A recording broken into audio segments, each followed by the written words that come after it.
Technological progress does not stand still, and over the past decade, the resolution of images of the lunar surface has improved greatly. Many pits have been discovered on the surface, and some of them are really impressive in size. The largest are hundreds of feet deep. However, technology is not yet advanced enough for us to study the bottom of such pits in detail. That's why a recent discovery is surprising. It turns out that huge pits can extend deep into the rock of the moon. It's a groundbreaking discovery. Let's figure out why. So look at this giant underground cave. Leonardo Carrere and Lorenzo Bruzone from the University of Trento were thrilled to finally confirm the existence of such structures on the moon. They analyzed images taken by the mini RF instrument on board the Lunar Reconnaissance Orbiter in 2010. The original images didn't have excellent resolution, so the authors had to do a huge amount of work, using modern data analysis and modeling techniques. But first things first, why does it all matter so much? Well, instead of building homes on the surface of the moon, we might be able to live inside these natural caves.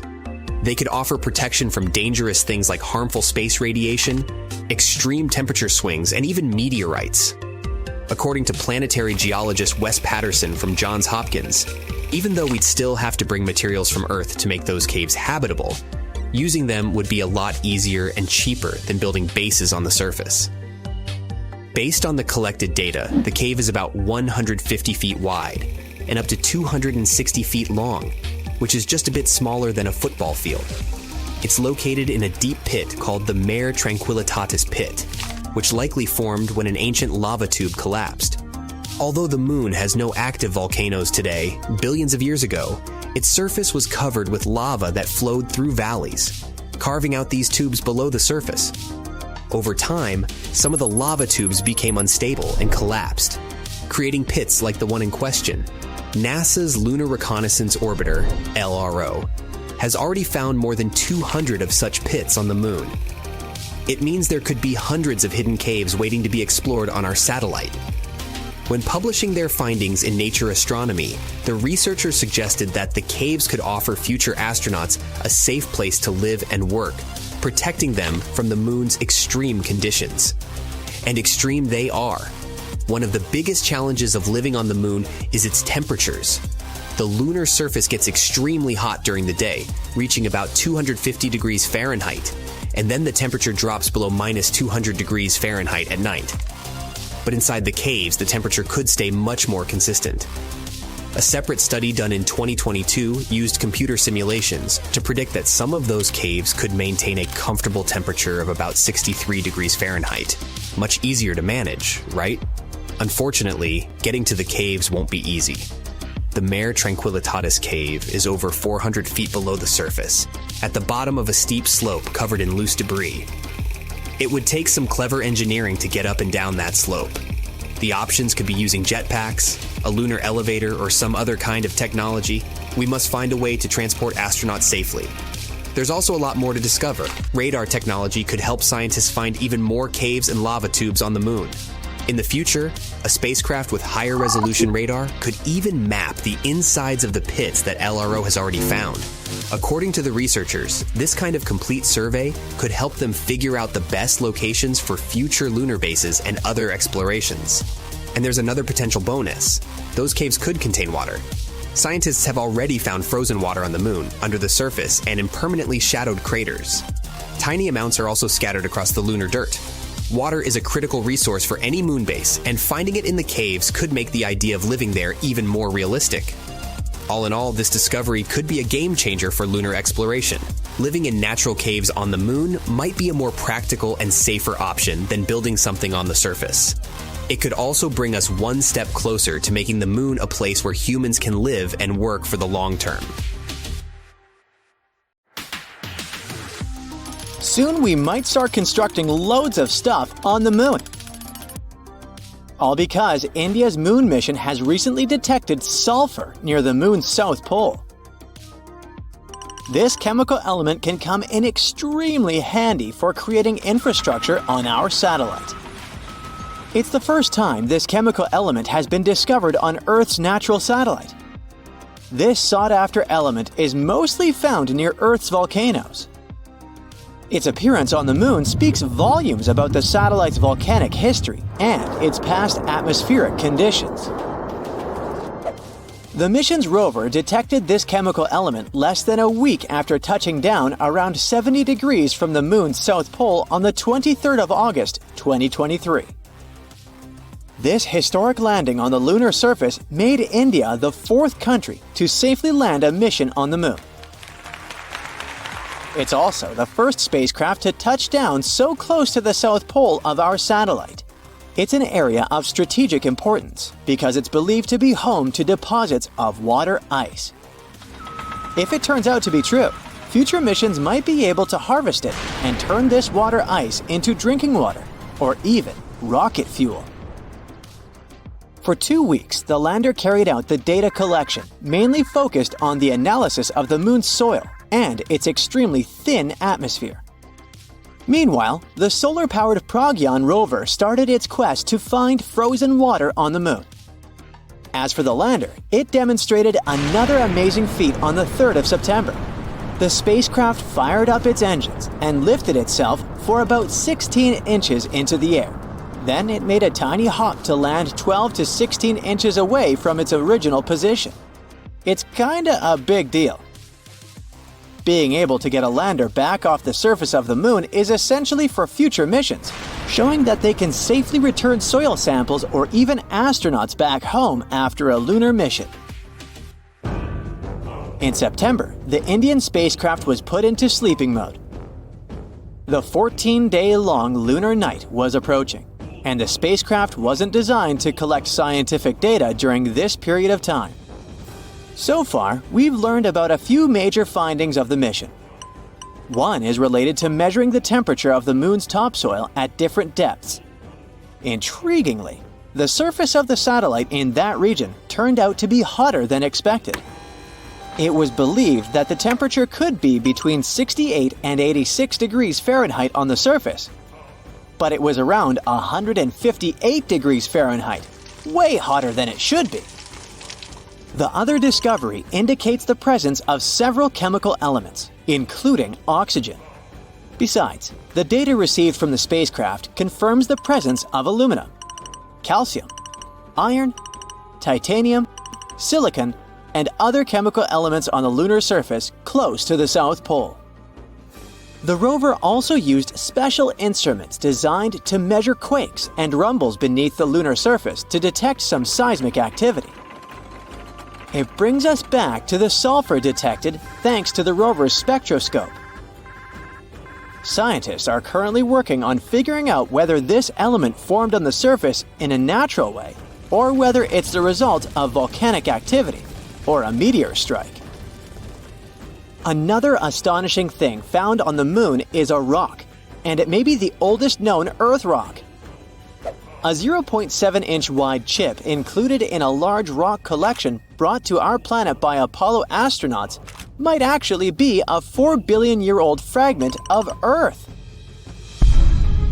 This finding could help us paint a better picture of the intense pounding early Earth got at the dawn of its life. It could go like this. Soon after the rock formed, an asteroid impact might have blasted it from Earth. At that time, our planet's satellite was 3 times closer to Earth than it is today. The collision was so powerful that this chunk of terrestrial rock found its way to the Moon. Later, this fragment got engulfed in a lunar breccia, a motley kind of rock. Eventually, the rock was brought back home to Earth by Apollo 14 astronauts. Even though scientists had found meteorites coming from Mars and the Moon before, it was the first time a rock from the Moon turned out to be a terrestrial meteorite. They also found out that the rock had formed in a water-rich environment at temperatures and pressures corresponding to those at around 12 miles beneath the surface of our planet. In 2019, China's Chang'e 4 mission made history by landing on the far side of the Moon. The mission's rover helped researchers visualize structures hidden deep below the surface of the satellite, revealing billions of years of lunar history. The Yutu-2 rover made this discovery with the help of its lunar penetrating radar. It imaged deep into the moon's surface and listened to echoes of sound bouncing back off structures hidden from view under the surface of the moon. It turned out those structures were resting at depths of almost 1,000 feet. The research suggests that the first 130 feet under the surface are made up of layers of dust, soil, and rocks. The instruments also discovered a concealed crater that must have formed after a large object slammed into the moon's surface. Long, long ago, ancient lava was likely to be flowing deep underground. Researchers believe that the broken rocks around the formation might be debris produced by the impact. They also found that the volcanic rock layers were thinner the closer they were to the surface. Such a thickness variation of lava flows might mean a decrease in the number and magnitude of eruptions over time. So, lunar volcanic activity gradually dwindled since the moon's formation around 4.5 billion years ago. On the far side of the moon, there is one of the largest and oldest impact craters in our solar system, the South Pole Aitken Basin. Unfortunately, from Earth, you can only see its outer rim, which looks like a huge chain of mountains. It's a ginormous 8-mile deep dent, stretching for more than 1,500 miles in diameter and covering 1/4 of the moon's surface. Astronomers are sure that this crater appeared when an asteroid collided with the moon around 4 billion years ago. And now, look at this gigantic chunk of metal the size of 4 states of Connecticut. As for its weight in pounds, it's enough to say that the number contains 18 zeros. This mysterious mass is hidden about 180 miles under the moon's surface, somewhere in the middle of the South Pole Aitken Basin. It was discovered when GRAIL, which stands for NASA's Gravity Recovery and Interior Laboratory Mission, gathered data about our natural satellite. When examining this information, scientists noticed that in one place on the moon's surface, there was a weird change in gravity. After researching this phenomenon, they concluded that something mysterious was weighing down the basin floor there. So far, researchers haven't figured out the origin of the bizarre lump, but there are several theories. One of them claims that the finding is a chunk of dense oxide, which appeared when the moon was just taking its shape. At that time, the satellite was still covered with ancient oceans of magma, and the lump could be formed at the final stages of its cooling. However, most scientists support another theory, according to which the puzzling mass is part of the giant asteroid that once created the South Pole Aitken Basin. Since the thing is metallic, it's probably the iron-nickel core of the asteroid. There might be a labyrinth of lava tubes on the moon. Not so long ago, astronomers received the results of underground topography and discovered a massive cave under the surface of Earth's satellite. It could be the result of the lunar volcanic activity that happened more than 3 billion years ago.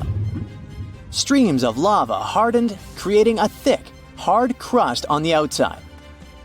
But inside, it kept flowing, melting the rock and creating tunnels and caves. Numerous small pits in the moon's surface discovered by NASA seem to be the openings to such lava tubes. If this theory is confirmed, the underground tunnels might serve not only as a convenient location for human-crewed space missions, but also as much-needed water sources for astronauts. What if our moon was hollow? Would we be able to hide inside in case some terrible catastrophe destroyed our home planet? Well, the supporters of the hollow moon theory believe that it's actually a real option. The hollow moon is a hypothesis claiming that Earth's moon is either completely hollow or has quite a lot of place inside. The thing is, the moon is less dense than Earth, and it seems to support the idea of its hollowness. But according to science, the reason is the fact that Earth's upper mantle and crust are less dense than the heavy iron core of our planet. Then, there's also the claim that the moon rings like a bell. For almost a decade, between 1969 and 1977, seismometers installed on the moon by the Apollo missions kept recording moonquakes. The moon was reported to be ringing like a bell during such quakes. especially shallow ones. On the 20th of November, 1969, Apollo 12 deliberately crashed the ascent stage of its lunar module into the surface of our natural satellite. According to NASA, after that, the ringing continued for almost an hour. This made some people argue that the moon must be hollow like a bell. Later, lunar seismology researched those shallow moonquakes and showed that they acted differently than quakes on our planet, mostly due to differences in type, texture, and density of the lunar and Earth's rock layers. The speed of sound waves in solids is determined by the medium's compressibility and density. No one has ever found any evidence of a large empty space inside the moon. And still, in 1970, Michael Vassin and Alexander Sherbakov suggested a hypothesis that the moon could be a spaceship designed by mysterious extraterrestrial beings. In 1965, writer Isaac Asimov made an observation that added fuel to the fire of conspiracy theories. He marveled at the sheer astronomical accident that the moon fits so snugly over the sun during total eclipses. The sun's greater distance makes up for the incomparably larger size of the star. As a result, it seems to us that the moon and the sun are the same size. The author added that there was no astronomical reason why the sun and the moon should fit so well. So since the 1970s, conspiracy theorists have been quoting Asimov's words about solar eclipses as evidence of the artificial origin of the moon.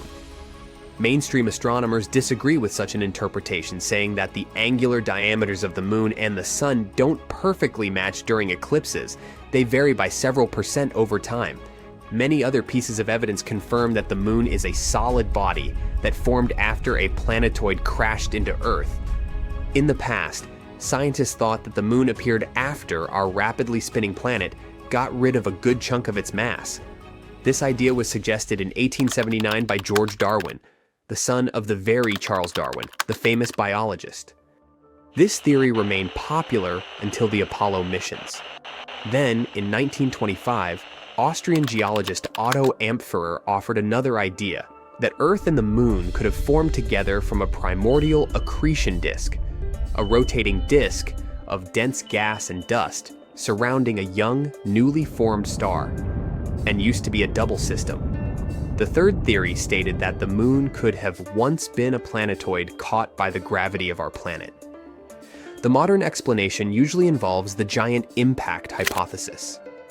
According to it, a Mars-sized space body hit Earth and created a debris ring around our planet. In the end, this ring gathered into a single natural satellite, our moon. But getting back to the hollow moon theory, at the moment, there's no scientific evidence to support this hypothesis. Seismic observations and other data indicate that the moon has a solid interior with several layers, a thin crust, quite extensive mantle, and a dense core. These days, the idea of the hollow moon is considered to be a conspiracy theory. Okay, I officially give up on the hope that the moon is made of cheese after all. Wow, not even Gouda. The shiny lunar ball, or a curved banana, or half of a coin, depending on what phase it's in, has different layers inside, just like Earth. One of these layers is called the inner core. About 20 years ago, scientists were observing how the moon rotates. Using that data, they concluded that it had a fluid outer core. But the inner core was hard to study, so they didn't know if it was solid like a rock or molten like a hot liquid. But things are clearer now. Astronomers have collected data from different missions, including the Apollo missions, where astronauts went to the moon and gathered information themselves. Plus, they've used a special technique called seismic data. This method is all about studying how sound waves move through things. Take earthquakes on our planet as an example. When an earthquake happens, it creates waves that travel through the ground. Scientists can detect and analyze these waves to learn more about Earth's interior. The same idea can apply to other objects in our solar system, or planets, or, in this case, the moon. When quakes or moonquakes happen, they generate sound waves, and by carefully listening to and studying these waves, scientists can create a detailed map of what's inside the object. They can figure out things like different layers, what they're made of, and how they're arranged. To check the moon's deep interior, scientists also use something called laser ranging. This method measures the distance between the surface of the Earth and the Moon very precisely. And ta-da! Our natural satellite's inner core is a dense, solid ball made of iron, just like Earth's. It's about 310 miles wide, which is nearly 15% the size of the entire Moon. Researchers also have stumbled upon evidence that supports the theory that the layer between the Moon's surface and its core, called the mantle, has been moving around as the Moon evolved over time. This movement is something we call lunar mantle overturn, and it could explain why we find elements rich in iron on the lunar surface. Mantle material ends up being carried upward, and the volcanic rock remains in the Moon's crust. Some of the materials in this rock were too dense, like me, so they just sank back through the lighter crust material all the way to the core mantle boundary. It's like a cycle where the Moon's mantle material goes up during volcanic activity, carries iron-rich elements to the surface, and then sinks back down. There's another mystery scientists have been trying to solve: what caused the Moon's magnetic field to weaken and nearly disappear over time? It seems that now that we know about the iron core and the global mantle overturn, we might get some more answers about the Moon's magnetic field. Knowing what the inner core is like can help us better understand the Moon's history as well as the history of our entire solar system. Now, one of the theories that's widely accepted about the origin of the Moon says there was a massive collision between Earth, in its early stages, and another mysterious object in our solar system. It's called the Large Impact Theory, and this collision was so strong it ripped off a big chunk of the primitive molten Earth. I mean, not so big compared to what's left. If you put a US nickel next to a green pea, you get a good idea of how big our planet is compared to the Moon. Now, this chunk was set into orbit around our planet, and this might have happened about 95 million years after our solar system formed. The object that collided with Earth could have been about 10% the mass of our home planet and roughly the size of Mars. Well, it makes sense. Earth and the Moon do have similar compositions after all. Of course, there are other ideas about how the Moon formed. One says that the gravitational force of our planet captured it. This means that the Moon was just an object innocently passing by when suddenly it got attracted and pulled into Earth's orbit. There's even a hypothesis that Earth stole the Moon from Venus. Ooh. In that case, the Moon shouldn't complain. I guess the view is way better here. So yeah, the Moon and Earth are similar when it comes to rocks and some minerals. But the Moon doesn't have the same atmosphere as our planet. Its atmosphere is thin and consists of some weird gases that include potassium and sodium, which is not something you can find in the atmosphere of Mars, Venus, or Earth. And the rocks on the Moon don't contain water. But that doesn't mean there's no water at all up there. A long time ago, in the 17th century, astronomers saw large dark spots on the Moon's surface. One of these astronomers thought these spots looked like oceans, and he called them maria, which means seas in Latin. Other astronomers also made maps of the Moon, and they used the term maria to describe these dark spots. For example, Mare Tranquillitatis translates to Sea of Tranquility, where Apollo 11 made its touchdown. But it seems those dark spots are not actually oceans. They are plains made of hardened lava that erupted long ago. These volcanic eruptions left behind smooth flat areas called basalt plains. In the late 1800s, one sky watcher studied the Moon and found it didn't have an atmosphere. Without an atmosphere, there are no clouds and no air to keep water from evaporating. So scientists thought that any water on the Moon would just disappear right away. They believed the Moon was totally dry. But then, in 1961, one physicist had a different idea. He pointed out there could be water on the Moon in special areas called permanently shadowed regions. These are spots on the Moon where the sun doesn't shine, so they stay dark all the time. Water ice could exist in these dark areas because they're extremely cold and the ice wouldn't evaporate. But when astronauts from the Apollo missions went to the Moon, they brought back soil samples, and scientists found no signs of water in them. So everyone went back to thinking that the Moon was completely dry.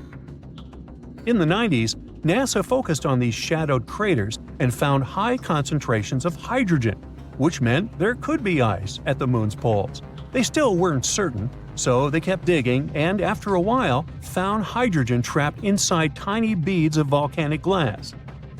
Since there are no active volcanoes on the moon today, which means water probably was present on the moon when these volcanoes erupted long ago. Plus, there could be way more water back in the early days of our moon. In 2020, NASA's SOFIA mission showed us what we'd been looking for a really long time. There is water on the moon after all.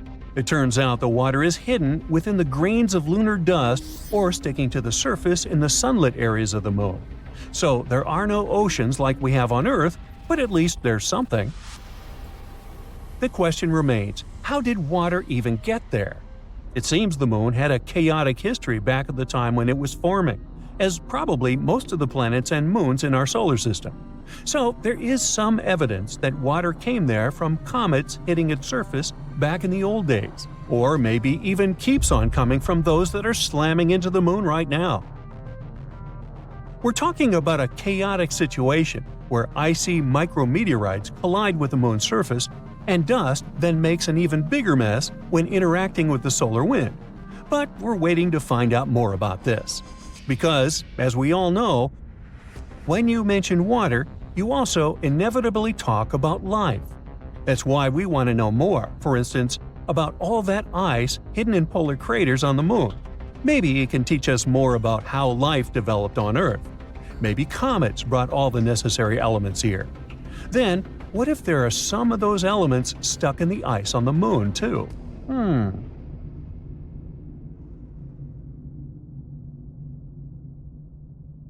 Let me tell you about one of the wildest UFO stories out there. The case of Antonio Villas-Boas, a Brazilian farmer. He claimed he had been abducted by aliens in 1957. He was 23 at the time. Working in the fields one night when he saw a strange red light in the sky. That light? According to him, it was an alien spaceship. He said the ship had landed and weird-looking 5-foot-tall aliens grabbed him, took him inside, and covered him in a bizarre, yucky gel. Then, things got even more alarming. Antonio claimed he had been taken to a room where extraterrestrials had taken samples of his blood, and then he had been left alone with a female alien. According to Antonio, she had white hair, red body hair, and cat-like blue eyes. Afterward, she pointed upward. The man thought that she meant she'd have their child in space. The aliens then gave Antonio a quick tour of their ship. But when he tried to take a souvenir, they stopped him. After about 4 hours or so, the man was released and could observe the spaceship fly away. Interestingly, Antonio stuck to his story throughout his whole life. Some people are sure that he made it all up, while others believe the encounter really did happen. One of the strangest things about this story is that right after the events, Boas started complaining of feeling weakness and nausea. He also suffered from headaches and lesions on the skin. Strangely, they appeared without any kind of bruising. After the farmer was examined, he found out that he had been exposed to a large dose of radiation from some unidentified source. His symptoms were those of mild radiation sickness. So whether you believe Antonio's story or not, it is still one of the most famous alien abduction cases out there. But how does science explain all these? Let's break down several explanations.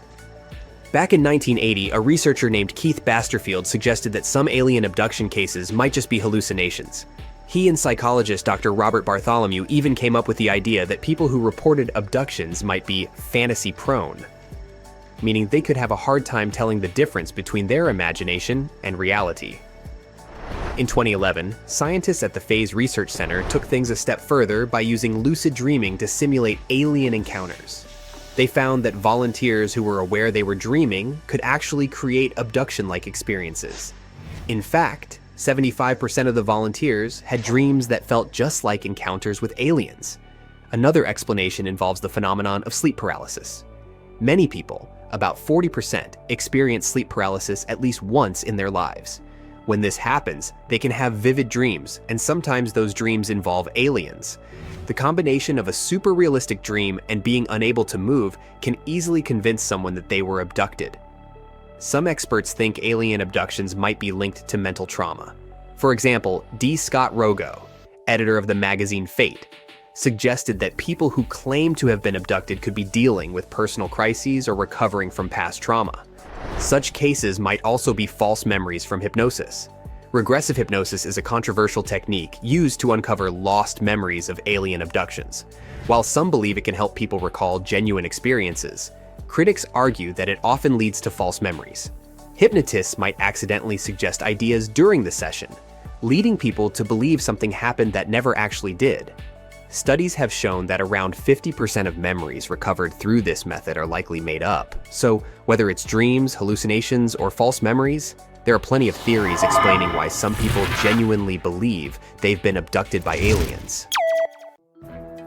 Now, don't get all upset, but the moon is shrinking and getting wrinkled, pretty much like a grape turning into a raisin.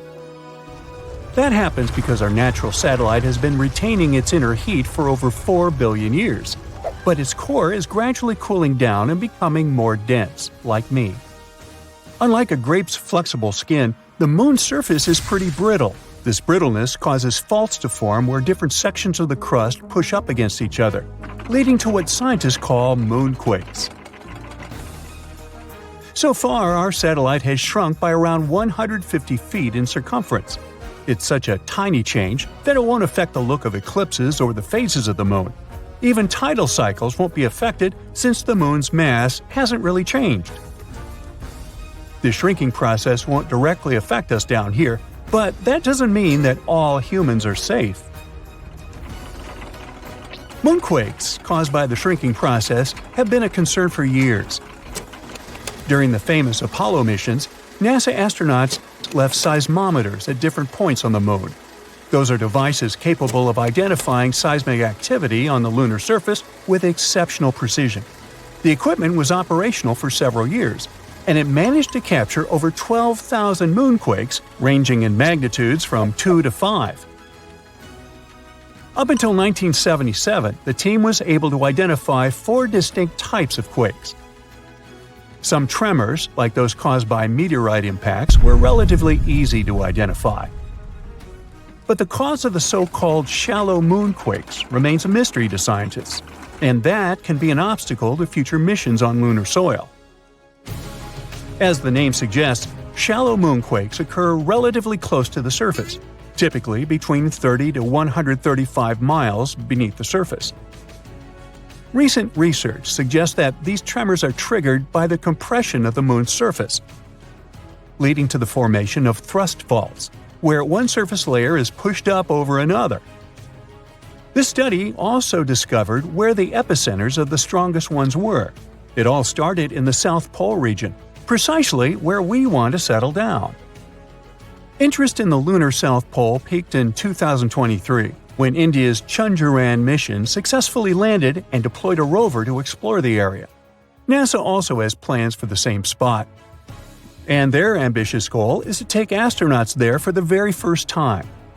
The Artemis 3 mission, scheduled for 2026, currently has 13 potential landing spots at the South Pole, represented by the blue squares here.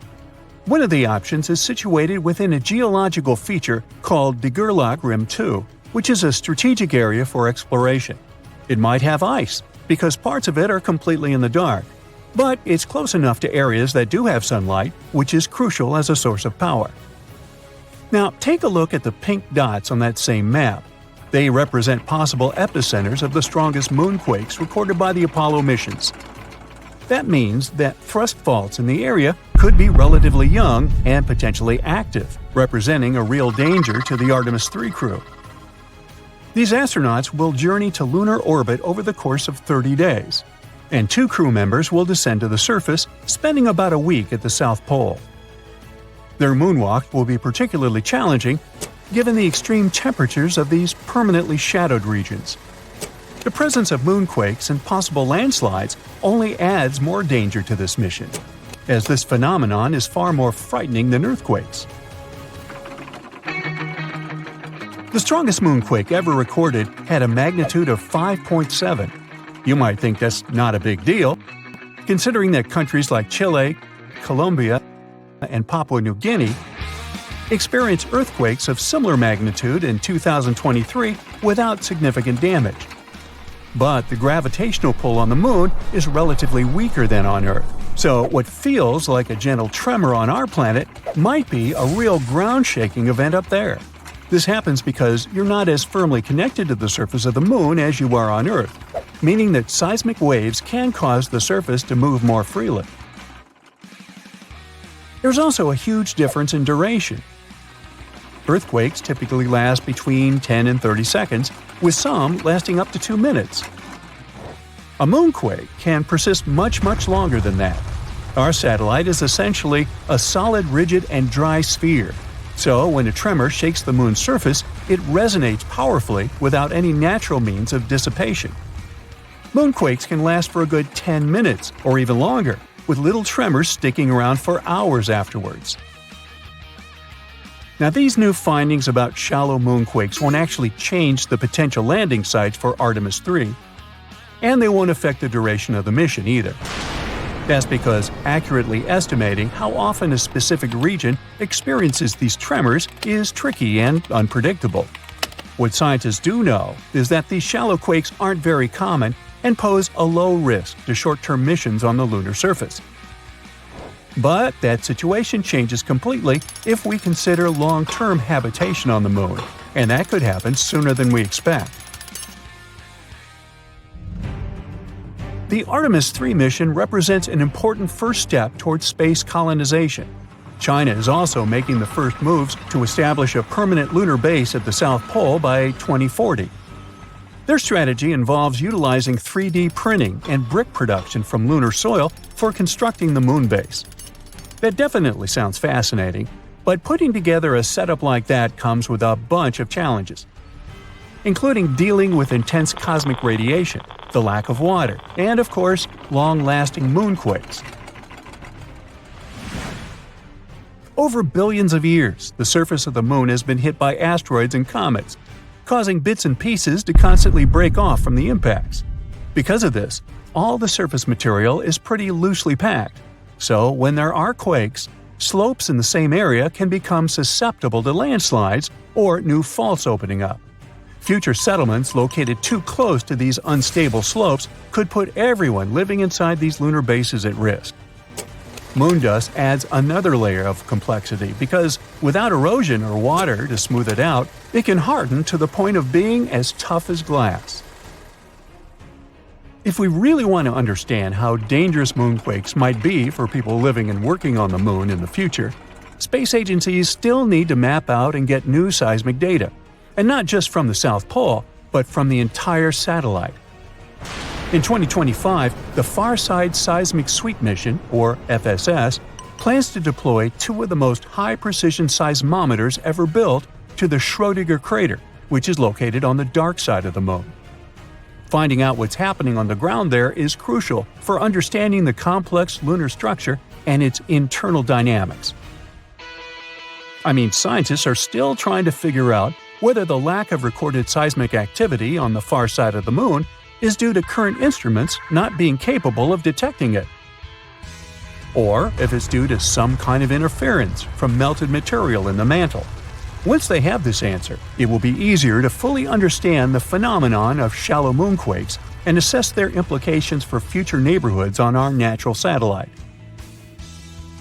Now, you may have heard that Earth is also shrinking, but it's a different process. Basically, the Moon is getting smaller mainly because its core is cooling down naturally. The Earth's core is cooling too, but our planet got its crust with tectonic plates, unlike the Moon, which only has one plate. So the energy from Earth's core shifts those plates around or comes through volcanic eruptions. Earth is actually losing mass overall due to atmospheric loss. Our planet loses about 100 million pounds of mass per year, mostly from a leaky atmosphere. Earth's gravity isn't strong enough to retain the lightest particles, like hydrogen and helium, which escape into space.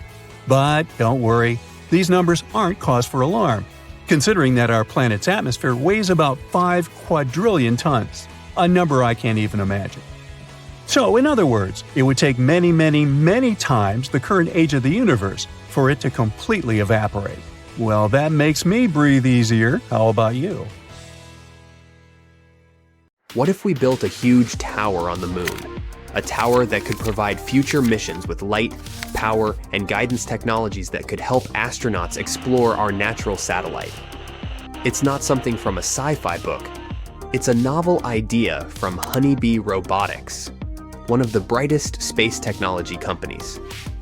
The lunar utility navigation with advanced remote sensing and autonomous beaming for energy redistribution, or simply Lunar Saber, is a 328 tall pole. It's capable of holding 1 ton of equipment on top of it. But how could we build such a giant construction? No rocket would be able to hold and land such a giant pole on the moon. And building such a tower on the lunar surface without already existing infrastructure would be next to impossible. So, Honeybee might use the deployable interlocking actuated bands for linear operations Diablo system. It uses a rolled piece of metal and bends it into a deployable cylindrical structure that can support really heavy payloads. It would be easier to build it on the moon because gravity there is only 16% of that on Earth. The structure could serve as the base for Lunar Saber. Power is crucial on the moon, so putting solar panels along the sides of the pole would be super useful. The company is now discussing 2 types of solar panels. The first one is like a yo-yo extended from the top payload holder of the tower. It would envelop the metallic structure and allow access to the sun at all angles. The second option might involve the top part of the tower. It could deploy its booms to hold traditional solar panels and then track the sun. Power supply wouldn't be the only Lunar Saber's task. It would also be able to beam power to other devices, track other devices, and provide communication, light, and energy. Let's talk about these functions in more detail. If one mast of the pole was bathing in sunlight while another was lingering in shadow, the one with excess power would be able to beam power to the one lacking it. Plus, similar power beaming could happen between Lunar Saber and rovers and astronauts in spacesuits. To beam all that power effectively, though, the tower would need to know the precise location of those objects. That's where the second technology would come in. Lunar Saber could use a set of sensors to find and track other objects. Basically, anything in a direct line of sight could be tracked and powered by the tower itself. Lunar Saber could also act as a lunar cell phone tower. It would allow wireless communication in its network. And finally, it would be super helpful for astronauts to actually see where they would be going. Rovers wouldn't need to wait out the 2-week lunar darkness. Floodlights at the top of the tower could provide enough visible light for astronauts and rovers, which would allow them to effectively perform their activities at all times. But guess what? The tower could become even more useful. We could combine several towers in a mesh. It would allow astronauts to communicate more effectively. Plus, power could be beamed even from the other side of the moon.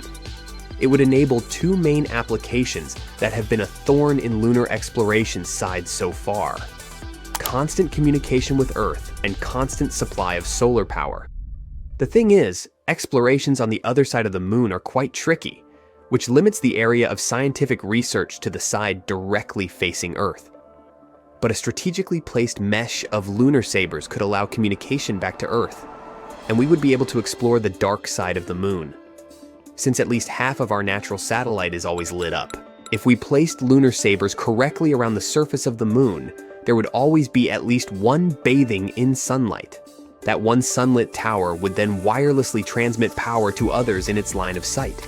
This process would keep going until power was beamed to the main astronauts' base, supplying them with power even in the cold lunar darkness. Unfortunately, at the moment, such technologies look unrealistic. We're not close to having wireless energy transmission over long distances. Even on Earth, we still need to use batteries and wires. It might be easier to launch many satellites into orbit around the moon than to create a network of giant communication towers. About 8 billion inhabitants of planet Earth found out the same terrible news in one day. Someone saw it on TV. Others heard it on the phone while scrolling through social media or listening to music. Some witnessed this news in a dream while sleeping. Someone's voice said it in all languages to ensure everyone understood it. I have good news and bad news for you. Let's start with the bad news. You're all characters in YouTube videos in which your planet gets into a situation where the moon breaks in half. For the audience, it will be a hypothetical story, but for you, these events will become a reality. The good news is that I was joking. There's no good news. But don't worry, the apocalypse won't start on your planet. Maybe just a little bit. Have a nice day. At first, the entire population panics. Then, a few days later, everyone calms down. Maybe it was a mass hallucination, and the moon will be all right. But at this moment, scientists have discovered the danger. A colossal meteorite is flying towards us from the distant depths of space. This meteorite is super fast and pretty flat, but has sharp edges. Fortunately, it will miss the Earth by a few thousand miles, but the moon won't be that lucky. The meteorite flies through our Earth's only natural satellite directly in the middle. So it passes through the moon, sweeps past our planet, and flies away into distant space. At this moment, all people can't take their eyes off the moon. The meteorite cuts it perfectly in half, gently, clearly, painlessly. So, what shall we do now? Will the Earth survive this? Our satellite breaks into 2 equal parts, but fortunately, they don't fly away from each other. The moon's great gravity attracts them back like a magnet. Scientists are sure that the parts will connect in a couple of billion years, and the moon will become the same as it used to be. But the coolest thing is that people won't feel any changes. Everyone around the world will celebrate this good news. The voice was wrong. But then, another problem appears. A massive meteorite in the form of a shoe is flying from the deepest space to us. It enters our solar system and approaches the Earth at high speed. The space boot crashes into one half of the moon and then flies away. Now, the moon is definitely breaking into 2 parts. The first half remains in the same place. The second one is flying towards us. A small meteor shower begins on Earth because of the falling moon fragments, but it's not so bad. Most of these rocks are burning up in the atmosphere. But almost the entire split-off half is falling apart around the orbit of our planet. It forms a stone belt. Now the Earth is like Saturn. Rotating fragments destroy part of our artificial satellites. Communication and the internet work inconsistently. It takes people a couple of years to restore a stable connection. The International Space Station no longer exists. Luckily, all the astronauts managed to return to Earth before half the moon got to them. So, moon rocks are flying around the planet, and people see half the moon in the sky. Life doesn't change much for the first few days, but those who live on the coast of the seas and oceans notice the consequences. The moon used to influence the tides. It was flying around the Earth and made oceans take an oval shape. There were tides on the side where the moon was closer. There were ebbs on the opposite side. But now, this schedule is wrong. Half of the moon attracts less water. Yes, the moon lost half its weight and began approaching the Earth. But its gravitational force has become weaker. Seabirds, many species of fish, sea turtles, and other coastal animals may not survive these changes. Their natural instincts associated with the moon help them determine the time for getting food, breeding, and flying south. For example, tiny turtles expect a strong tide in the morning. They run to the water, but the water doesn't reach them. Turtles can't hide in the ocean in time and become dinner for seagulls.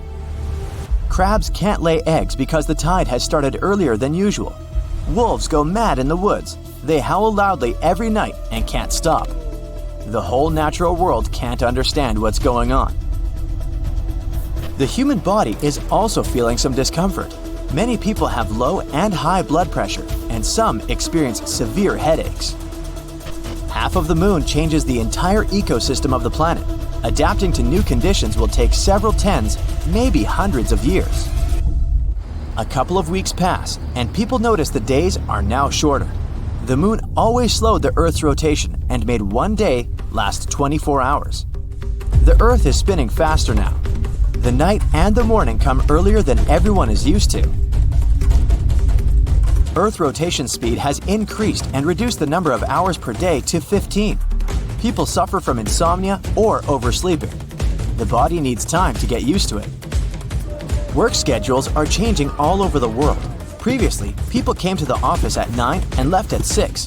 Now, they arrive at 7 and leave at 2 p.m. Sleep time got shorter, and people are really sad because of this. Progress slows down because the short working time. The technologies of the future are now 20 to 30 years late. Hourly pay remains the same, so bosses now pay less for fewer working hours. The whole moon stabilized the weather and climate on the planet. Look at Mars. It has 2 small moons. They quickly spin around it and rock Mars around on its axis. As a result, strong winds, sandstorms, and thunderstorms often happen on the red planet. Now the half of the moon that approached us takes the Earth out of stable rotation. This changes the seasonal temperatures in the world. It even gets hotter in hot places. And snowstorms are raging in cold regions. There are short, massive downpours instead of sunny weather. A typical breeze can grow into a hurricane and small waves into a tsunami. The seasons are changing faster now. Winters are colder and summers are hotter. Changing the rotation of the planet affects the Earth's magnetic field. Since the compass and navigation systems are unstable now, we need to recalculate where the north and south are. Birds can't fly south to wait out the winter since they don't know what direction to fly. Their inner compass is broken. Several hundred years have passed. People are entirely accustomed to the new conditions on Earth. New species of animals and fish have appeared. Birds can navigate the sky by the moon again. The planet's economy has been restored. Hourly wages have become higher. People now get enough sleep from 5 to 6 hours a day and work for 4 to 5 hours. The reduction of day and night has also affected the entertainment industry. Movies now last 1 hour. One episode of some TV series lasts 30 minutes. Life goes faster. An average person now lives to be 96 years old. In fact, the passage of time hasn't changed at all. Its calculus did. Several thousand years have passed. People look different now. Now they have big eyes that absorb more light. Half of the moon doesn't shine as bright as the whole thing, so the nights have become darker. It took the human eye a couple of thousand years to develop the ability to see clearly in this new dark. Animals need to navigate better in these conditions, so their eyes have become larger and more sensitive. During all this time, people have cleared the orbit of moon rocks. Several space stations fly around our planet. And again, people hear this strange voice that once told them that they were all characters in one hypothetical YouTube video. This time, the voice says, "Your story ends because the video ends. I'm sorry. Good night." Count how many times the word moon is said in this video. Enjoy. There might be moons out there in space. These are moons orbiting other moons. Online, these fascinating hypothetical space objects have already been nicknamed submoons, grand moons, moonitos, moonates, and even moons. They might not exist in our solar system or any other. But some astronomers claim that the concept of a moon bringing up its own baby moon is quite plausible. The thing is, in all planetary systems we know about, natural satellites occur in a strict order. Planets orbit stars, and moons move around planets. But then, why can't submoons orbit moons? Take Earth's natural satellite. It's so massive that some astronomers even want to call it a planet in its own right. Then why shouldn't this planet-sized moon have its own satellite? In a new paper, a couple of researchers looked for a mathematical answer to the puzzle of moons. Using special equations created to show the tidal effects of planets on their moons, the scientists determined that submoons could exist if the host moon was massive enough and the submoon was small enough. Plus, there should be a wide orbital gap between these two moons and the host planet. This way, a 6-mile-wide submoon could only survive moving around a 600-mile-wide moon on a wide separation orbit. If these parameters are not met, the tidal forces of the host planet would be too powerful and would smash the moon and the moon together. Or these forces would be too weak to keep the submoon, and it would get jettisoned into space. Based on these conditions, there are quite a few natural satellites in our solar system that could hypothetically host baby moons of their own. These could be Saturn's moons Titan and Iapetus, Jupiter's satellite called Callisto, and our moon. Yes, our own moon could have its own tiny satellite. Why doesn't it? The researchers haven't found the answer to this question yet. The existence, or lack thereof, of moons may shed light on satellite formation and evolution in planetary systems. But once we find the answers we're looking for, the next logical question may arise. Can a moon have a moon of its own? If so, what name would be the most suitable for such a space body? A great grand moon? Write your variants in the comments. Besides hypothetical moons, there are loads of other bizarre things in the universe, the existence of which we haven't proven yet. Hypothetical nuclear pasta is one of them. If it does exist, nuclear pasta is the strongest material in the entire universe.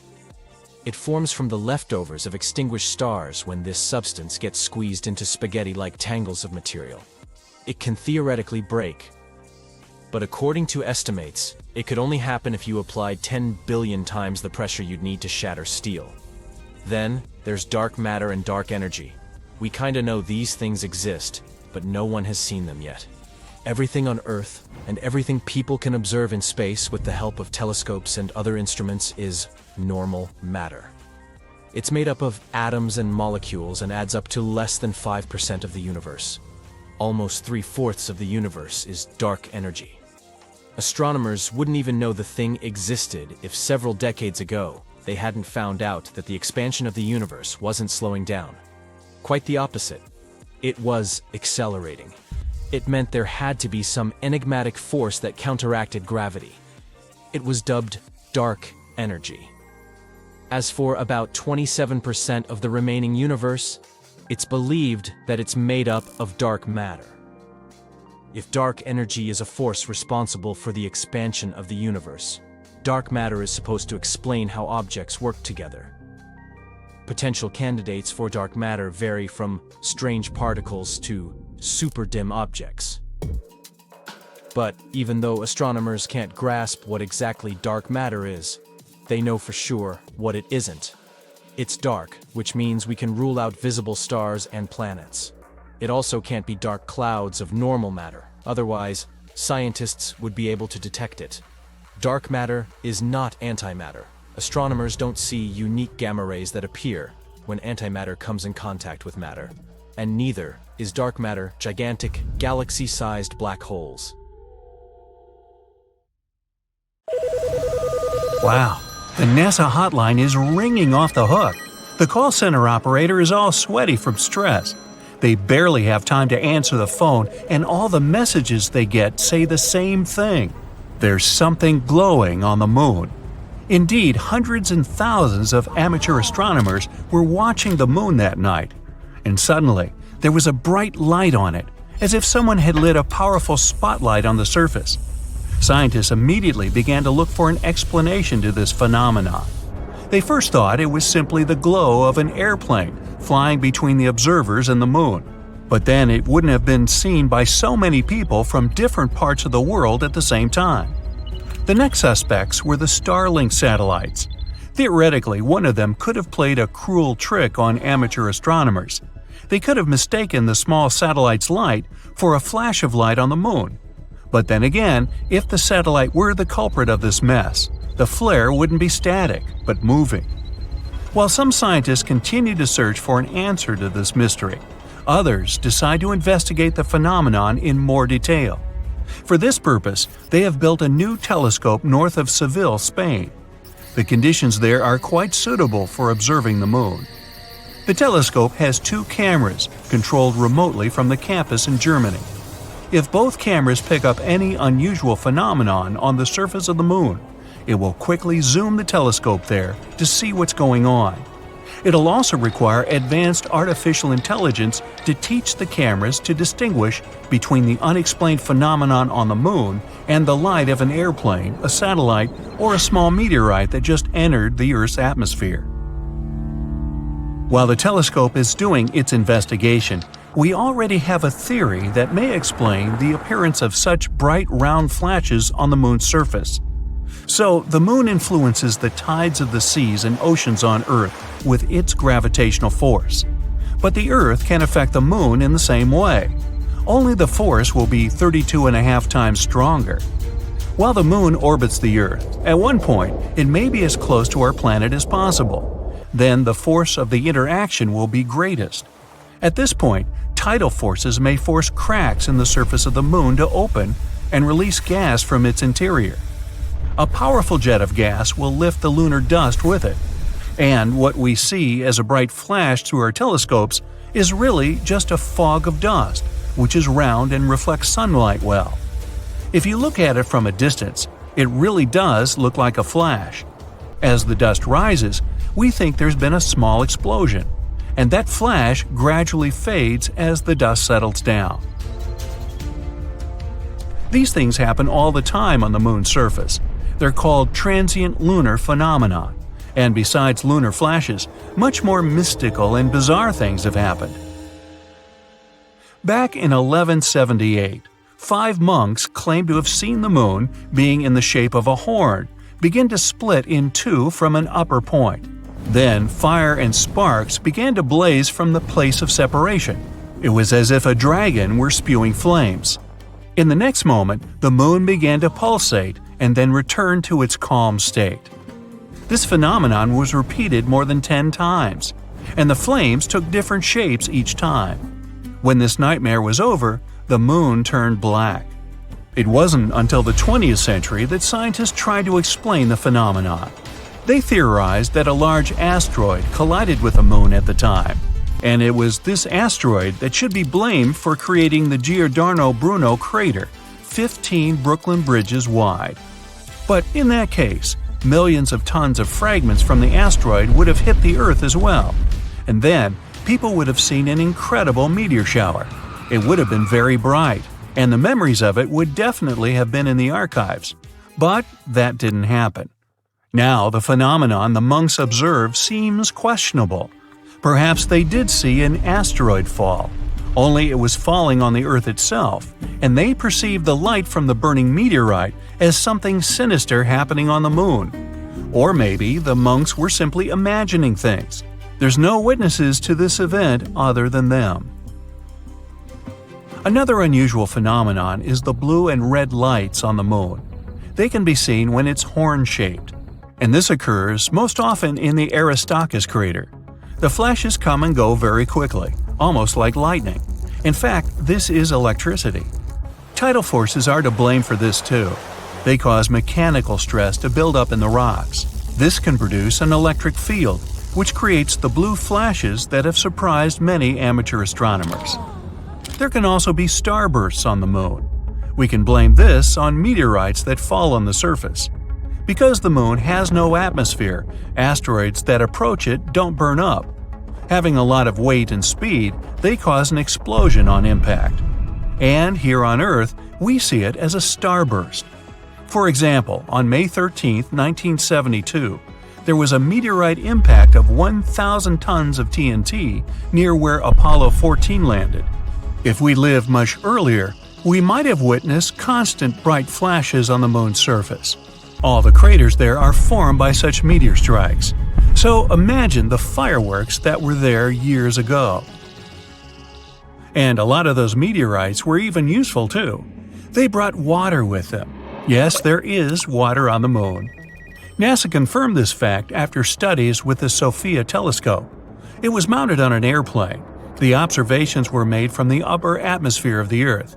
At such an altitude, the dry air allowed the telescope to see even the smallest details. Water might have been in the craters at the poles of the moon. These places have never seen light, and the water there might be encased in ice. But SOFIA found water on the sunlit surface of the moon. Of course, it's only H2O molecules that are present in the dust layers, but that's something. If we manage to collect all this water, we'll get very little of it.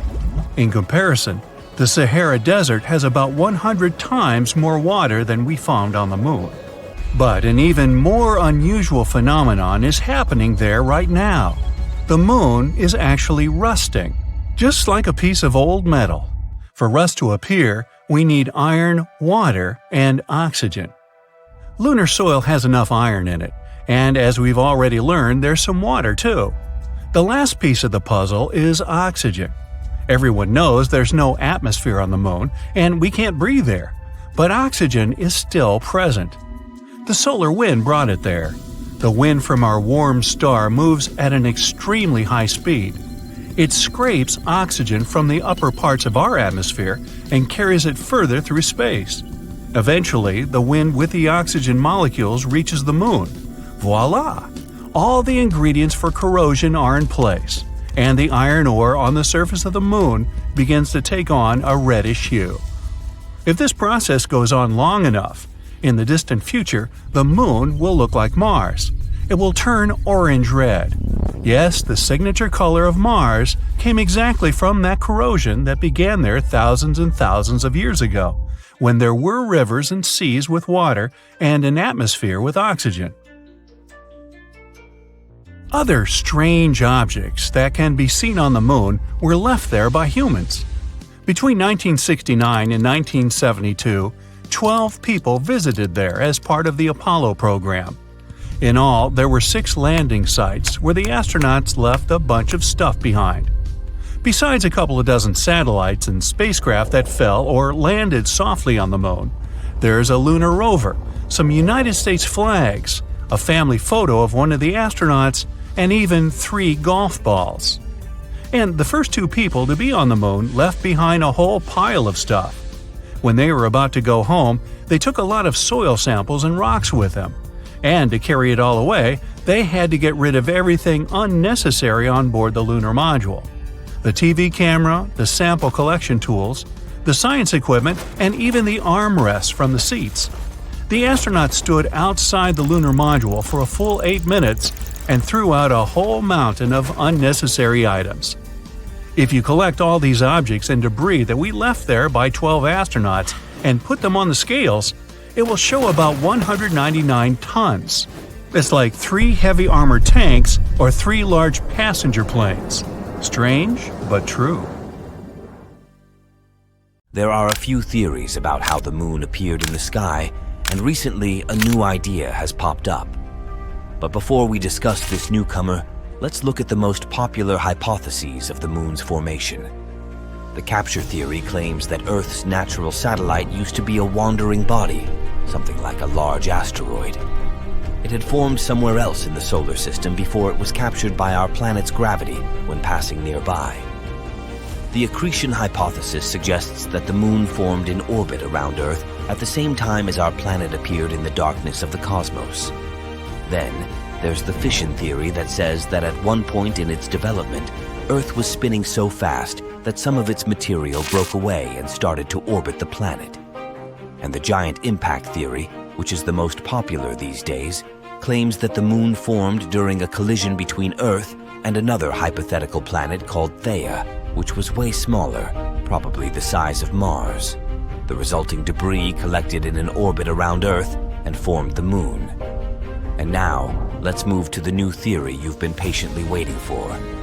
According to it, our satellite might have formed immediately, in a matter of hours, after the collision between Earth and Theia. The material from the 2 planets was likely launched directly into Earth's orbit right after the impact.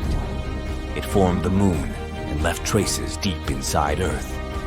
In previous scenarios, Theia's remains were thought to have been scattered all over space, mixing with just a bit of the material coming from our own planet. But then, why do we see such shocking similarities between the moon's and Earth's compositions? Could it be that Theia was isotonically and chemically similar to Earth? Unlikely. But according to the new theory, more material from Earth was used to create the moon, its outer layers in particular. It might explain this similarity in composition. One more theory also tries to explain this mysterious similarity, the synestia model. According to it, our satellite formed inside a swirl of vaporized rock left by the collision. But this theory can't explain the moon's current orbit. The new single-stage theory does offer us plausible explanations for both the similarities in composition and the orbit of the moon. It might also provide us with some answers to previously unsolved mysteries. Since this scenario puts the moon into a wider orbit and gives it an interior that is not fully molten, it can explain the satellite's tilted orbit and thin crust. In any case, to confirm one of these theories, we need to analyze future lunar samples that will be brought to Earth by NASA's upcoming Artemis missions. Scientists will be able to get their hands on some material from deeper beneath the moon's surface and compare if real data matches these simulated scenarios. In the past, the Apollo missions already brought back about 1/3 of a ton of rock and soil from our satellite. These samples showed that Earth and the Moon had some remarkable chemical similarities. They could only suggest one thing. These space objects had a linked history. If the Moon had formed elsewhere and been captured by our planet's gravity later on, its composition would be very different from that of Earth. But if the Moon had been created at the same time as Earth, or if it had broken off our planet, the type and proportion of minerals on the Moon would be the same as on Earth. But they are a bit different. The Moon's minerals contain less water than their terrestrial counterparts. The satellite is also richer in materials that form rapidly at high temperatures. That's why the most accepted model of the Moon's formation these days is the giant impact model. Meteorites coming from the Moon are a great source of data for studying the origins of our satellite too. They can tell us even more about the Moon than Apollo samples, all because such meteorites come from all over the surface of the Moon. Meanwhile, Apollo samples were collected just in one place near the equator, on the near side of the Moon. Very recently, astronomers have found 3 potential super-Earth planets orbiting a somewhat close orange dwarf star. The term super-Earth is used to describe a planet beyond the solar system with a mass higher than that of Earth but below those of the ice giants of the solar system, Uranus and Neptune. An international team of researchers, led by Dr. Shweta Dalal from the University of Exeter, found that the exoplanets were orbiting star HD 48498, which is located around 55 light-years away from Earth. The planets travel around their star in 7, 38, and 151 Earth days, respectively. The study describing these findings appeared in the journal MinRes on the 24th of June 2024. The coolest thing here is that the outermost exoplanet candidate orbits in the habitable zone of its host star, and the conditions there might be comfortable enough for liquid water to exist on the surface without boiling or freezing.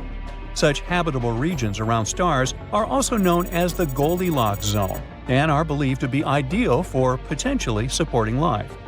Another reason this discovery is so important is that the orange host star is like our Sun. But since it's an orange dwarf, it produces less radiation than our yellow dwarf star. It's also the closest planetary system to host a super-Earth in the habitable zone of a Sun-like star, which makes this discovery super exciting. It can help us move forward in our quest to locate habitable planets around solar-type stars. Who knows? Maybe this planet will be our new home one day. These potential super-Earths were detected thanks to the HARPS and Rocky Planet Search Program. Throughout a decade, the team taking part in this research has collected nearly 190 high-precision measurements using special equipment. By analyzing the spectrum of light coming from a star, astronomers can figure out whether it's moving toward us, this is known as blue shift, or away from us, that's what we call red shift. And still, to make sure their findings were correct, the team used lots of different methods and comparative analysis. Everything confirmed their conclusions. There indeed are 3 planetary candidates with minimum masses ranging from 5 to 11 times the mass of our home planet. The team also believes that the proximity of the star, together with the outermost planet's favorable orbit, can make this system a great target for future studies. Hopefully, further research will open doors for our understanding of planetary systems and the potential of life outside our solar system. Scientists have already discovered more than 5,000 exoplanets, which are planets outside the solar system, since the first such world was confirmed orbiting a Sun-like star in 1995. To find those distant planets, astronomers use different equipment, like NASA's Kepler Space Telescope, launched in 2009. Its mission was to find as many Earth-like planets dwelling in the Milky Way galaxy as possible. But it's not the only instrument used for searching exoplanets. Anyway, now let's look at the most exciting and promising of these worlds. Gliese 667 cc is a mere 22 light-years from Earth. But even though it seems close, it's still around 129 trillion miles away from us. The planet itself is around 3.8 times as massive as Earth and completes one orbit around its host star within 28 days. In other words, a year on that Earth-like planet is 13 times shorter than a year on our planet. Luckily, the star is a cool red dwarf, so the exoplanet most likely lies in its habitable zone. But there's still a chance that this world might be regularly baked by the flares coming from its parent star, which is not cool on many different levels. Kepler-22b is way further away than the previous world, more than 600 light-years away from our planet. It was the very first Kepler planet found in the habitable zone of its star. This world is larger than Earth. It's about 2.4 times our planet size. Sadly, we still don't know whether this planet is rocky, liquid, or gaseous. The orbit of Kepler-22b is similar to Earth's. It takes the planet 290 days to orbit its G-class star, which is kind of like our Sun. But this star is smaller and colder than ours. Another Kepler planet, this time it's Kepler-69c. It lies a whopping 2,700 light-years away from us. This world is also almost 70% larger than Earth. Researchers know nothing about its composition, but they found out that the planet needs 240 days to complete one orbit. This makes its position in its system like that of Venus in our solar system. At the same time, this world might be more habitable than Venus since its host star is a bit less luminous, 80% of our Sun. TOI 733b is a recently discovered world. It was found in 2023. It's out there, 245 light-years away from Earth, and needs just 4.9 Earth days to complete an orbit around its star. But the coolest thing about this planet is that it might have a massive ocean. According to scientists, the planet is likely to be completely covered with water. Does that mean there could be life on this super-Earth? Time will tell.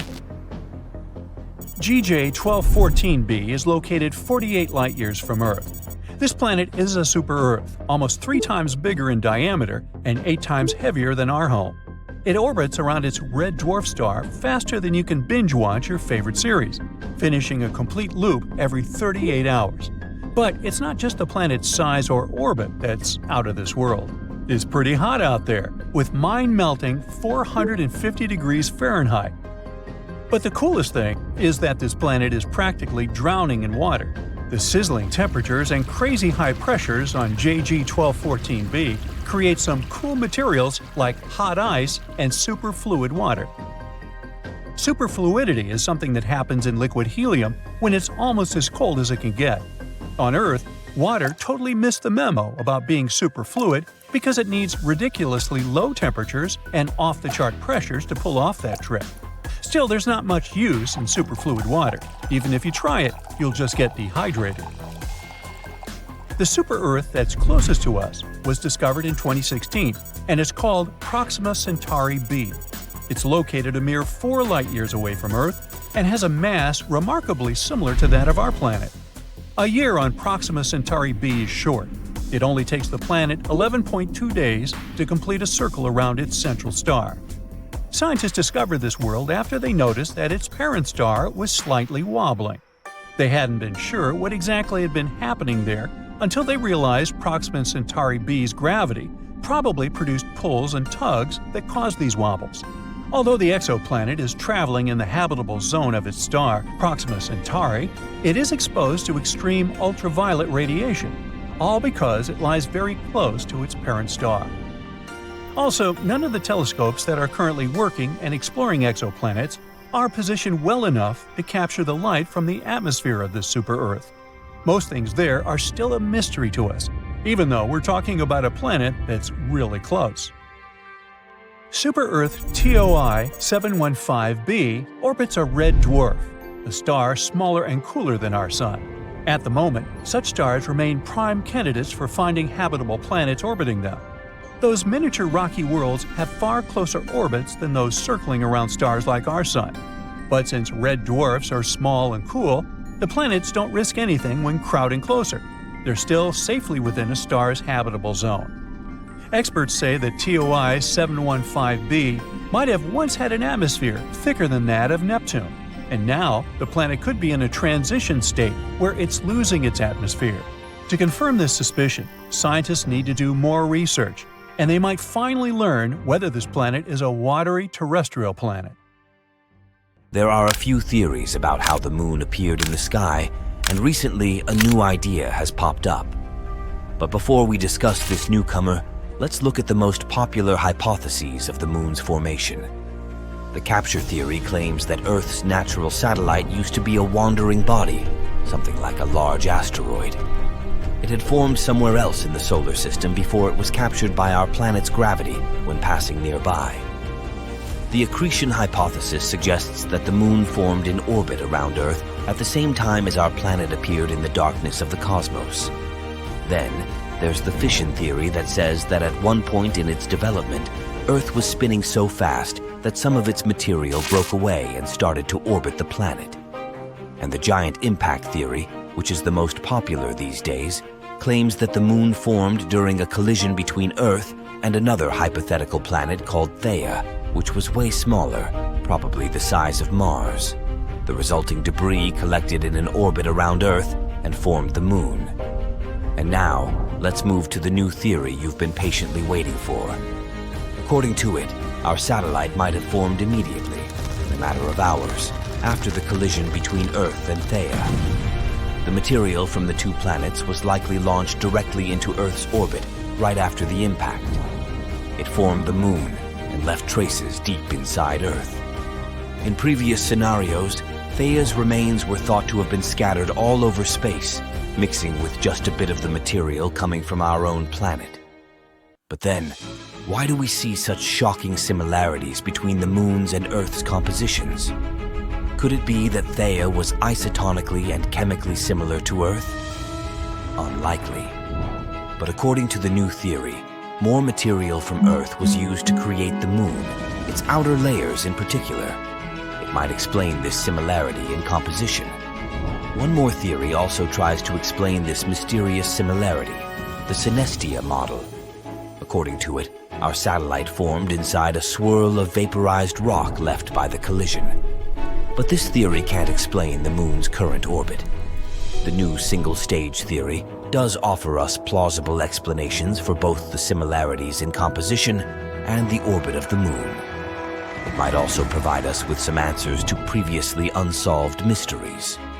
Since this scenario puts the moon into a wider orbit and gives it an interior that is not fully molten, it can explain the satellite's tilted orbit and thin crust. In any case, to confirm one of these theories, we need to analyze future lunar samples that will be brought to Earth by NASA's upcoming Artemis missions. Scientists will be able to get their hands on some material from deeper beneath the moon's surface and compare if real data matches these simulated scenarios. In the past, the Apollo missions already brought back about 1/3 of a ton of rock and soil from our satellite. These samples showed that Earth and the moon had some remarkable chemical similarities. They could only suggest one thing. These space objects had a linked history. If the moon had formed elsewhere and been captured by our planet's gravity later on, its composition would be very different from that of Earth. But if the moon had been created at the same time as Earth, or if it had broken off our planet, the type and proportion of minerals on the moon would be the same as on Earth. But they are a bit different. The moon's minerals contain less water than their terrestrial counterparts. The satellite is also richer in materials that form rapidly at high temperatures. That's why the most accepted model of the moon's formation these days is the giant impact model. Meteorites coming from the moon are a great source of data for studying the origins of our satellite too. They can tell us even more about the moon than Apollo samples, all because such meteorites come from all over the surface of the moon. Meanwhile, Apollo samples were collected just in one place near the equator, on the near side of the moon. Hey, wake up! Quick, listen to that. It's a 5-second FM signal coming from one of Jupiter's moons. You fumble for your phone and inform your colleagues. They freak out over the news and rush to the lab. You've been a scientist working with the Juno probe, exploring Jupiter for years. But this is the first time you've witnessed something so unusual. Ganymede is Jupiter's largest moon and the biggest moon in our solar system. If this space body didn't orbit around Jupiter, it would be classified as a planet. It's even bigger than Mercury and Pluto. What makes this moon stand out among others is the fact that it has its own magnetic field. The moon was born around 4.5 billion years ago. It means it's as old as Jupiter itself. This planet-sized space body takes 7 Earth days to orbit its planet. Everyone gathers at the laboratory, impatiently waiting for you to play the recording of the signal coming from space. Your colleagues get their game on, trying to figure out what the source of this mysterious sound is. Around 40% of Ganymede's surface is dark, with craters scattered around, and 60% is light-colored. There are formations that were probably caused by tectonic activity or the release of water from under the surface. Scientists managed to discover a thin layer of oxygen trapped in the moon's atmosphere. The temperatures there are super low, between -170 to -200 degrees Fahrenheit. There isn't much information about how the moon behaves or what chemical elements it hides inside. Some of your colleagues try to create the same conditions that existed when the sound was transmitted. For hours, they sit there waiting, but nothing. Maybe it was a fluke. You get to the control system and activate the Juno spacecraft. The main point of this mission is to observe Jupiter's gravity, magnetic fields, the atmosphere, and the planet's evolution. By the way, there's also some evidence that Jupiter's largest moon is evolving too. Since it has a magnetic field surrounding it, auroras pop up all the time. Those are glowing gas circling the moon's north and south poles. If life existed in such a place, it would probably be at the bottom of Ganymede's extremely salty ocean. For a long time, scientists thought that the sun was a crucial component to kickstart life. But now we know that there are organisms dwelling deep at the bottom of the oceans. Those are doing just fine without sunlight. The oceans of our planet are teeming with some of the most bizarre creatures of all shapes and sizes. Sea lilies live some 10,000 feet underwater. They got their name because they look like flowers, except they're not plants but animals. Don't be fooled by their stems and leaves. Those are body parts equipped with nerve endings to detect food around them. Goblin sharks are probably some of the most weird-looking sharks that live at the bottom of the ocean. They can grow up to 12 feet long and have a very unusual snout. Now take a look at the anglerfish. It has a bioluminescent blob on its head to attract prey and navigate its way around the dark ocean floor. It's a natural flashlight that never needs new batteries. It's only the females that have these flashlights, though. The blobfish is another bizarre animal living down there. It lives in the Atlantic, Pacific, and Indian Oceans, 9,000 feet under the surface. Anyway, even though you asked everyone to keep the news confidential, it somehow leaks to the media and becomes a new trending topic. You get a call from a news agency. They say they want to interview you about this breakthrough that may prove life exists in outer space. The next day, you head down to the news station to talk about your discovery. You have a whole live studio audience watching your every move as you reach out to grab your glass of water. The crew scurries around doing some last-minute checkups before you're live on air. The makeup artist does some final brush-ups. The sound engineer asks you to test your mic once more. Several of the producers are sitting in the front seats. Bright lights are flooding the studio. The countdown begins. 3, 2, 1, and you're introduced. And the host asks you to explain what it was that you heard. You tell them about the Juno space probe orbiting Jupiter. After a couple of questions, the host finally brings up the most dreaded one.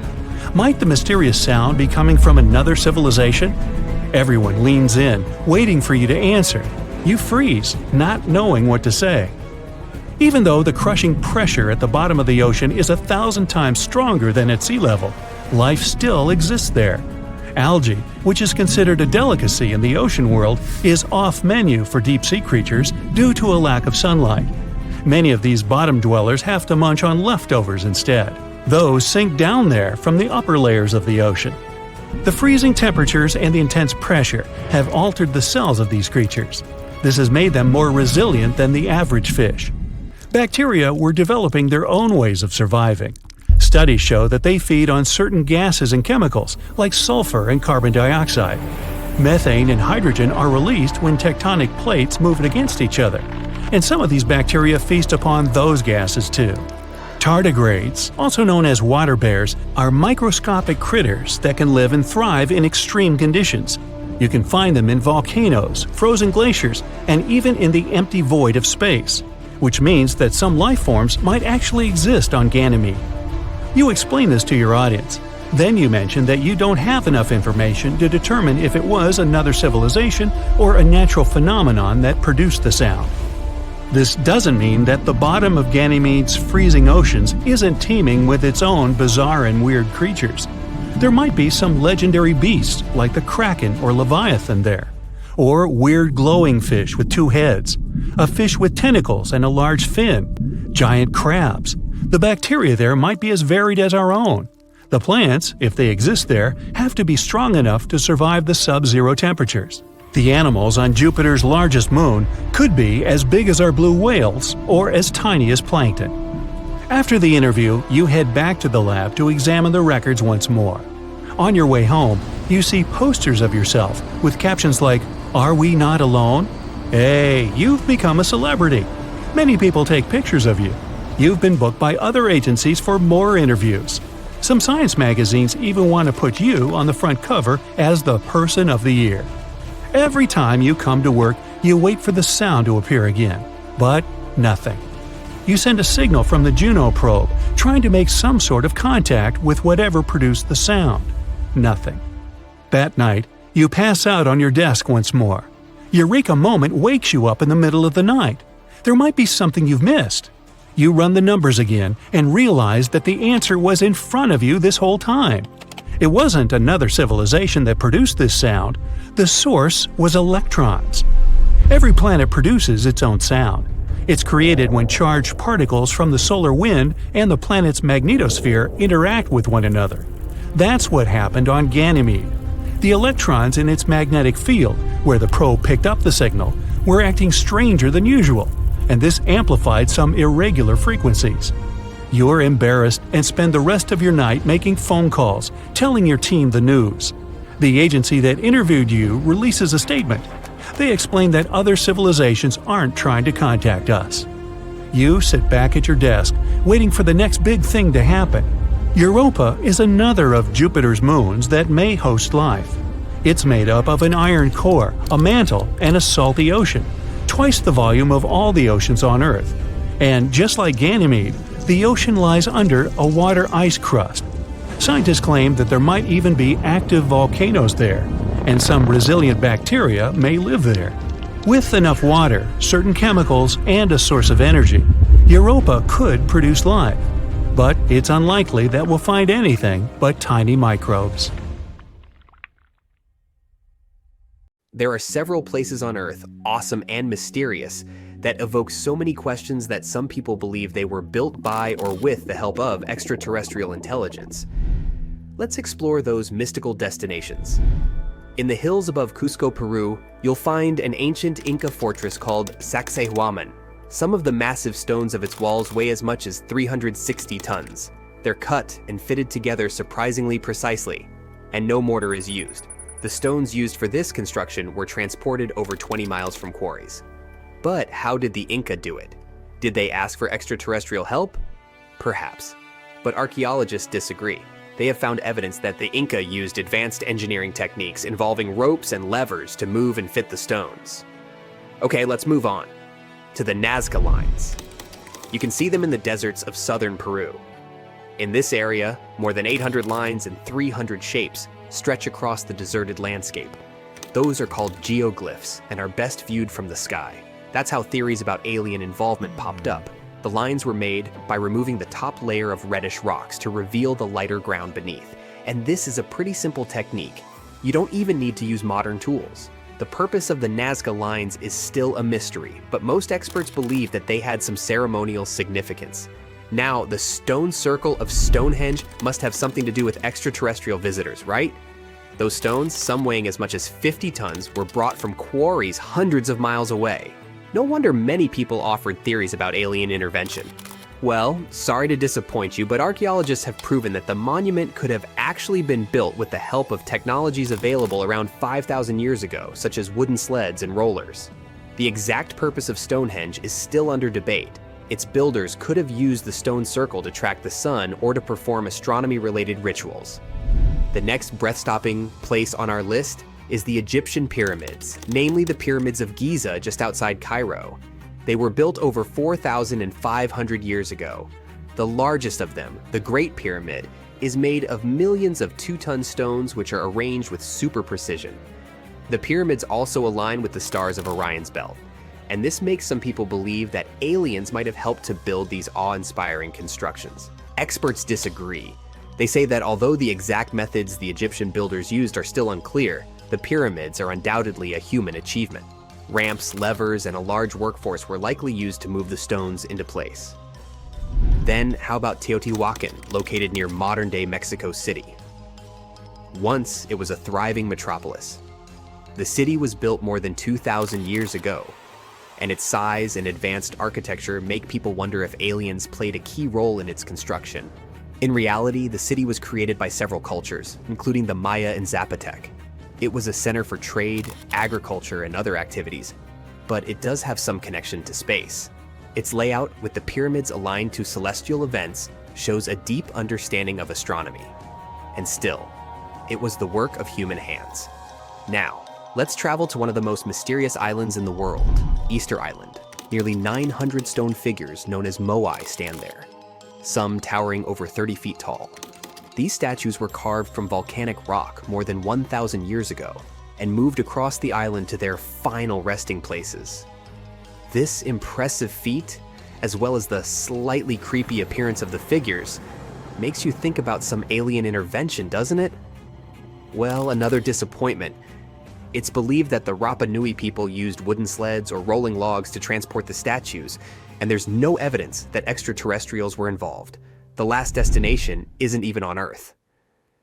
In 1976, NASA's Viking 1 orbiter captured an image of what seemed to be a face on Mars. It sparked numerous theories about alien activity. The face seems to be staring up from the Martian surface, like evidence of the activity of an ancient alien civilization.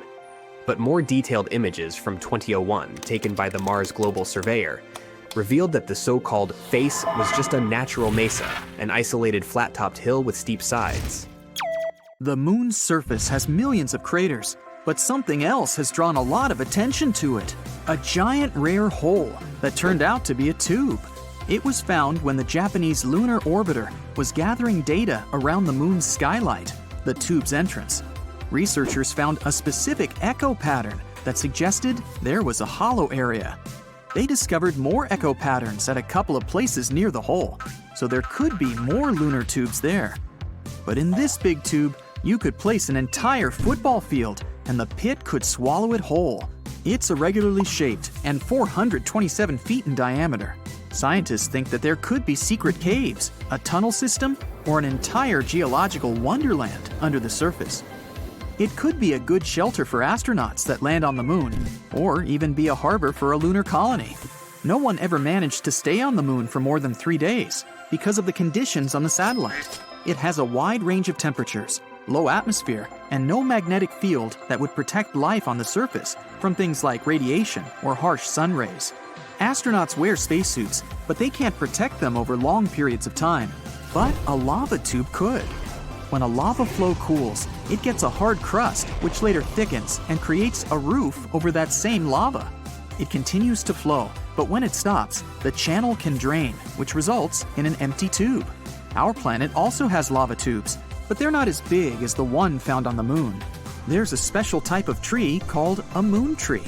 It's grown from seeds that were taken into space during one of the missions and then returned back to Earth. You can find this kind of tree growing across the US. Earth is 27% bigger than the moon and far more massive. Our gravity is stronger. If you drop a rock on the Earth, it will fall faster. 150 pounds on Earth is just 25 pounds on the moon. The Earth has numerous satellites circling around it, but the moon is the only natural one. Our moon was formed during a big collision of the Earth and one more planet the size of Mars. This happened around 4.6 billion years ago, shortly after the Sun and our solar system were formed. After the collision, a cloud of vaporized rock went into orbit around our planet, cooled, and shaped into a ring of small solid bodies. They later got together and became the Moon, leaving craters as a reminder of this collision. If you're standing on the surface of the Moon, your shadow will be darker than on Earth. This is because there's no atmosphere to scatter light and create lighter shadows. One of Jupiter's moons, Io, has hundreds of volcanoes and pretty wild eruptions, sometimes sending plumes 250 miles into the atmosphere. These eruptions happen because of the extremely strong gravity this moon is exposed to. Its insides tense up and relax in those periods when it gets closer to and then further from Jupiter, which generates enough energy for insane volcanic activity. It's not just planets, even quite small space bodies sometimes have moons. In 1993, researchers discovered a 20-mile wide asteroid and its 1-mile wide moon. You'd need 400,000 moons to match the brightness of our central star, the Sun. The moon reflects the light it gets from the Sun, but it doesn't produce its own. That brightness depends on the angle between the moon, the Earth, and the Sun. Our moon is around 32 Earths away from us, and 29 Earths at its closest. When the night is dark and clear, it seems like you can touch a full moon. But if you wanted to do it, you'd have to travel up to 250,000 miles. Still, there is water on the moon. Not puddles or lakes, but grains of water ice exist in permanently shadowed parts near the moon's poles. Scientists think that water got on the moon a long time ago, during a period when both the moon and Earth were constantly struck by asteroids and comets, which contained water ice. This process may have even helped us get our own lakes and oceans, not just the moon's icy water. Newer research says that the moon's interior already had water, and it went to the surface during volcanic activity. The same might have happened on our planet too. Out of 200 moons in our solar system, our moon is the 5th biggest one. Jupiter's moon Ganymede is the biggest one, almost 1.5 times bigger than ours. Apollo 11 was the mission where humankind first landed on the moon. It was a very important moment, broadcast all over the world. But it was almost interrupted by a huge windstorm that was going on in Australia back then. Parker Dish was placed there, which was something we used to get the broadcast signals from the moon. The moon is not a perfect circle. It's more in the shape of an egg, with the thicker end pointing toward us. This shape is derived from its rotation. A full moon can keep you awake. Studies showed that people experienced less deep sleep, and it took them longer to fall asleep during the full moon period. It wasn't about its brightness, but the lunar cycle that influences our internal body clock. Each year, the moon is moving away from Earth because of the interaction between the moon's gravitational force and our oceans. In 1 year, it moves around 1.5 inches away, which means that in around 600 million years, it will be 14,600 miles further from Earth than it is now. This number isn't accidental. That's the time when total solar eclipses will stop happening.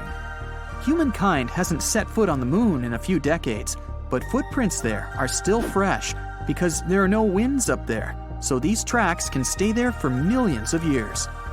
The moon has its own time zone called Lunar Standard Time. Time is different on the moon, so a year there is divided into 12 days, considering each is as long as our month. Days got named after astronauts who walked on the moon. The moon calendar starts the moment Neil Armstrong stepped onto the moon in 1969.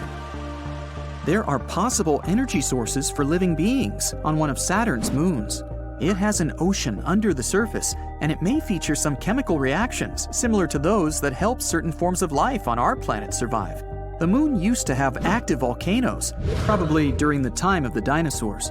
Molten lava hardened on its surface billions of years ago, which helped create unique lunar craters, but the volcanoes have been dormant for a long time now.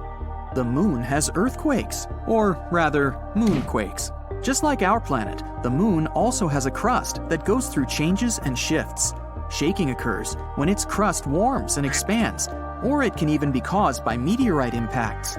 Moonquakes are not as strong as earthquakes, but can last way longer since the moon doesn't have enough water to prevent seismic vibrations. The moon has a big range of temperatures because it doesn't have an atmosphere.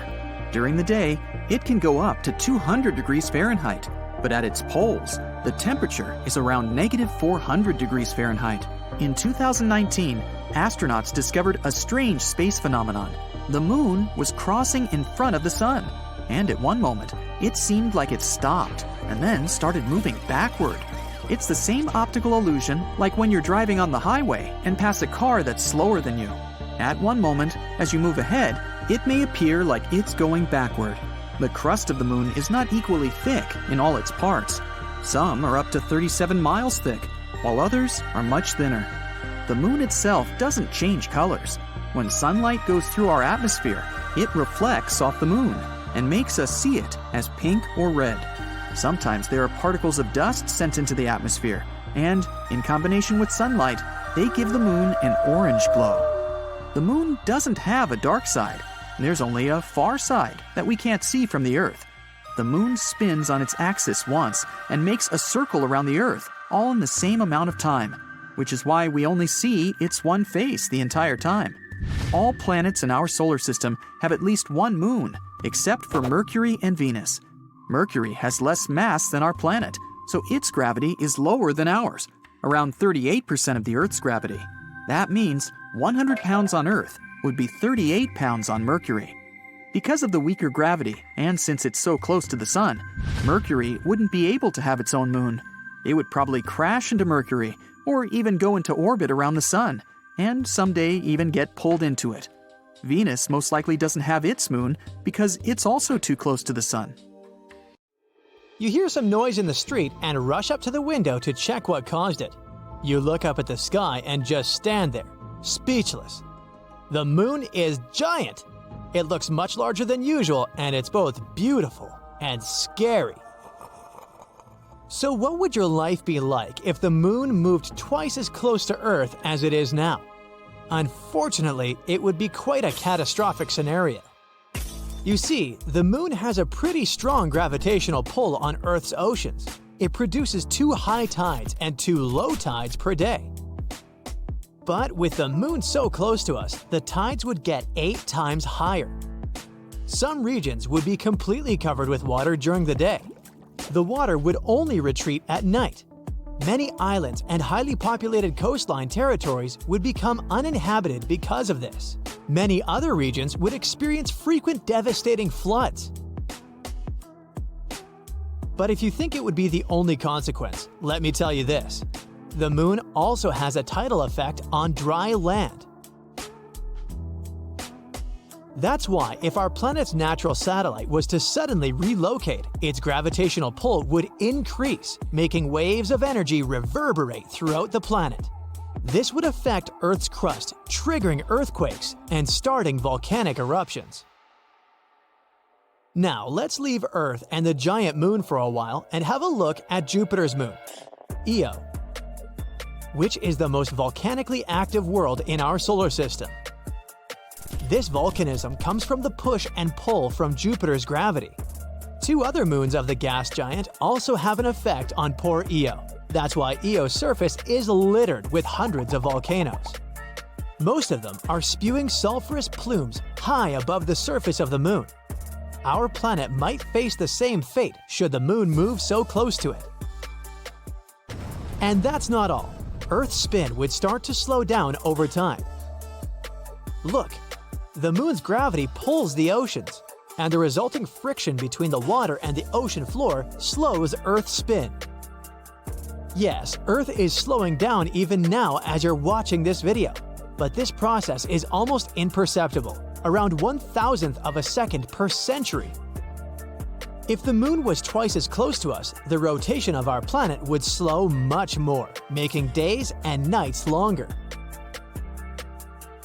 If people managed to survive unexpected earthquakes, high tides, and volcanic eruptions and got used to longer days and nights, they would get an award.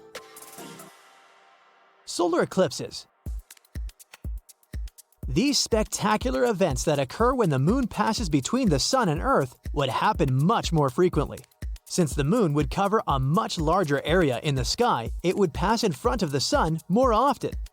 People on Earth would be able to see the sun's outer atmosphere, called the corona. It would shine beautifully around the silhouette of the moon. Such solar eclipses would also last much longer.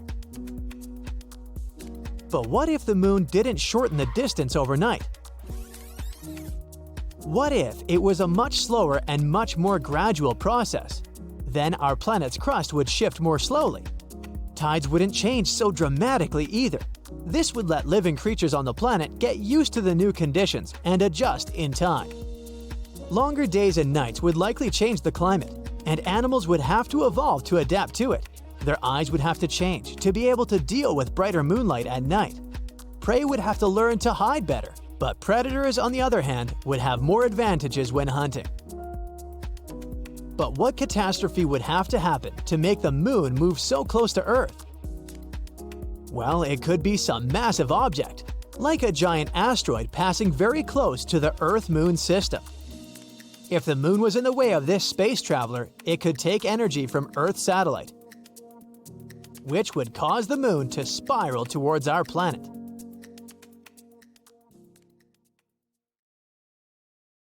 On July 23, 2024, Europe's Solar Orbiter spacecraft observed a super-powerful solar flare erupting from the far side of the Sun. This flare wasn't the most extreme ever recorded, but still, we got extremely lucky this time not to get fried by it. Such solar flares often cause long-lived, raging radiation storms, and if such a storm moves in the direction of Earth, it can lead to worldwide blackouts.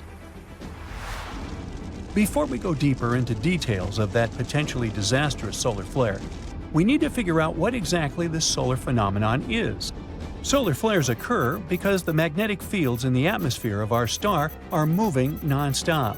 When the Sun is approaching its solar maxima, and that's the most active period of its 11-year-long cycle, which is, by the way, exactly what's happening now, its magnetic fields get more and more tangled, making our star look like an enormous ball of tangled rubber bands. They loop around, cross over one another, cut one another off, and then reconnect. Ever seen iron filings sprinkled on a bar magnet? These filings line up along the magnetic lines of force. Like that, the hot plasma on the surface of the Sun is at the mercy of the magnetic lines of force. Sometimes, when the magnetic fields interact with each other, some plasma gets disconnected from the fields, and its particles accelerate to immense speeds and send powerful radiation to space. That's what a solar flare is. Other times, our star throws off massive amounts of matter. Those events are coronal mass ejections, CMEs. Just one CME can contain as much as 20 billion tons of material.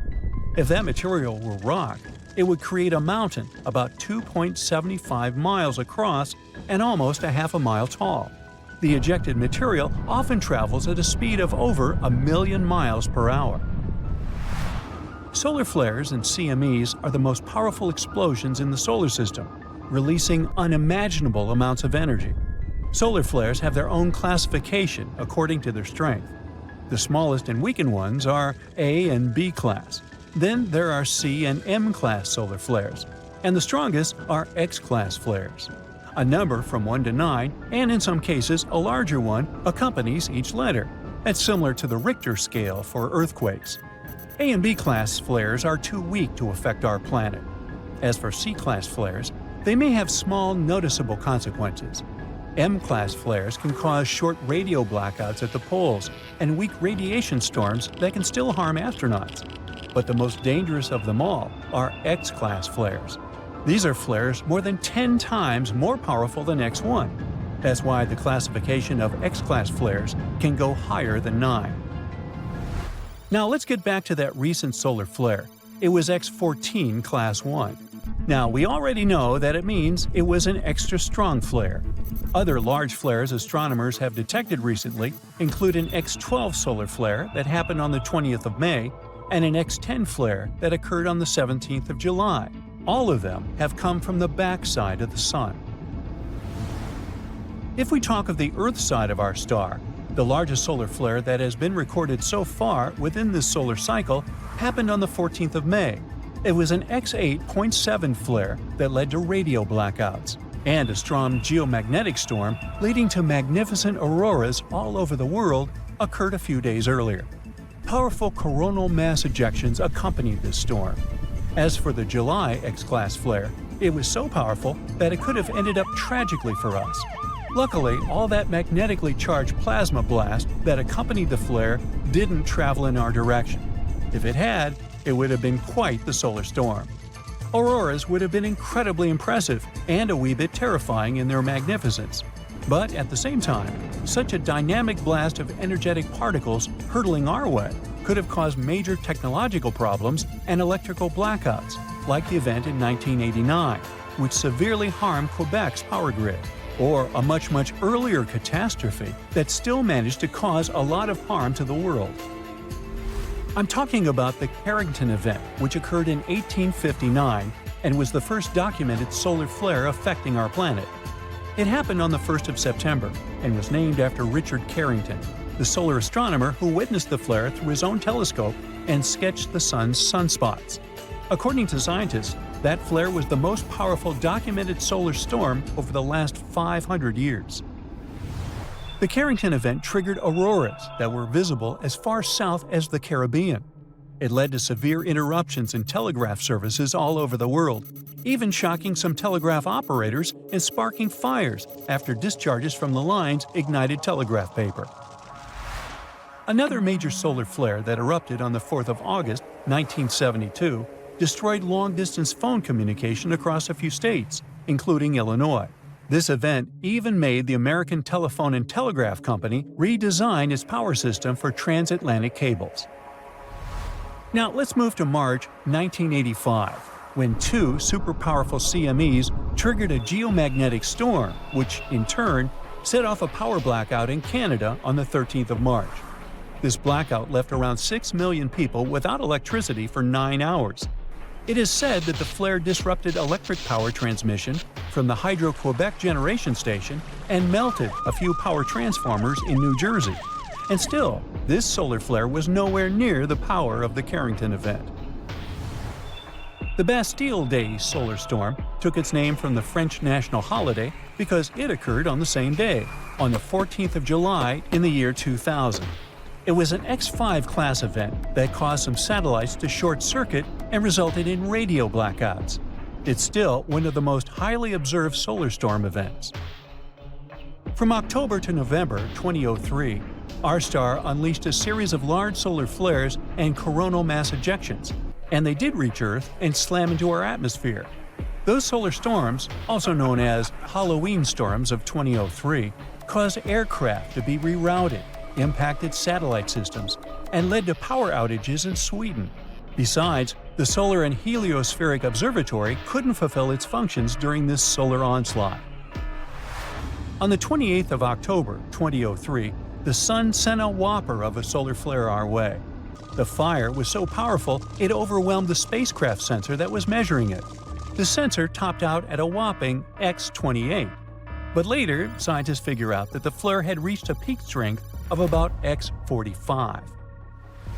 One more thing that made the Halloween storms so scary was that they happened during a time in the solar cycle when solar activity is usually quiet. That's 2 to 3 years after the solar maximum. According to NASA's statistics, just 17 powerful flares erupted from our star during that time. The Sun spewed out another X-class solar flare on the 5th of December 2006. It was an X9 class flare that disrupted satellite-to-ground communications and GPS navigational signals for around 10 minutes. That solar storm was so powerful it even damaged the Solar X-ray Imager instrument on the GOES-13 satellite. It sustained damage to several pixels of its detector. In February 2022, SpaceX experienced the terrifying power of our star when a devastating geomagnetic storm destroyed 38 Starlink satellites worth tens of millions of dollars. It happened shortly after they were deployed. Unfortunately, Starlink satellites are especially vulnerable to geomagnetic storms since they're released into extremely low-altitude orbits, between 60 and 120 miles. They also rely on their onboard engines to overcome the drag force and raise themselves to their final altitude of around 350 miles over the surface of our planet.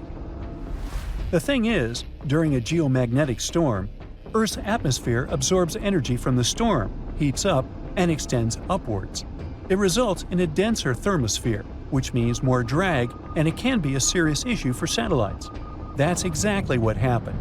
The batch of newly released Starlink satellites didn't manage to overcome the increased drag and started to fall back, eventually burning up in the atmosphere.